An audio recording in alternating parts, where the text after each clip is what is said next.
You are looking at the signature design feature of every new Lexus model, the spindle grille, the face of Lexus. Now the spindle has also been called a few other things: cowcatcher, snowplow, fish mouth, or if you're being kind and purely geometrical, it's a jagged edge trapezoid. Whatever the name, the spindle has spread right across the Lexus lineup. Here it is on the IS sedan, and the NX crossover, and the ES sedan. Lexus unleashed this aggressive take on the spindle back in 2011, on this car, the Lexus CT200H. I was appalled. Others were amused or entertained. Still others were dismissive or even dumbfounded. This man, however, was determined to boldly take Lexus in a wild new design direction. He is Tokuo Fukuichi, the Lexus president and design chief. Facing stalled sales and a dull image, Fukuichi felt Lexus needed a drastic, over-the-top makeover. Thus, the spindle, or the cowcatcher. Except, of course, some, and more than a few, argue that Lexus has taken all this a little bit too far. One Rolls-Royce designer, who didn't want to be identified, has an academic take on all this thing. His view is that this pinched-in middle of the trapezoid here, well, it just creates an uncomfortable feel. There's too much tension in the design, and it detracts from the overall balance and proportions of the car. This just looks like it doesn't belong.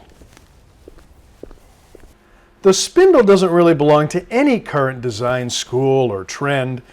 It's an outlier, as was this minivan a quarter century ago.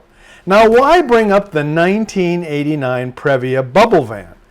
Because Fukuichi was its designer. Yes, we're talking about a stylist who has never been afraid to stand out from the pack. This is what he said to Automotive News: "Even polarizing designs, you get used to them after a while. I'm still trying to get used to the spindle." We have seen the spindle evolve over the years, from the 2013 ES350 to the 2013 GS to the more recent NX crossover, where it's very, very dramatic.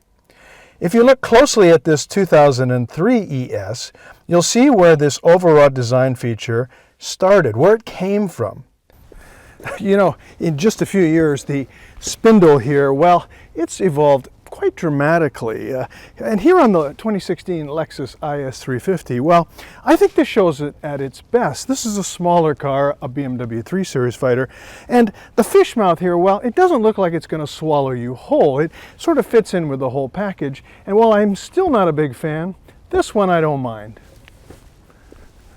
The real point of this dramatic design departure at Lexus has everything to do with the big Germans, BMW, Mercedes-Benz, and Audi.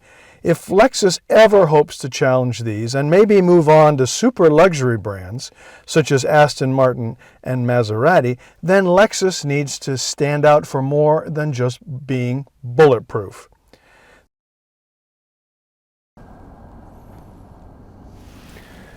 Well, I suppose the critics could be wrong. Maybe they are wrong, because if you listen to Lexus, well, you hear some numbers. Globally, since 2010, since this grille hit the marketplace in a serious way, global sales for Lexus up 42%. In Canada this year alone, sales are up 27%. Shock therapy, sure, but the shock therapy is having good results on the showroom floor.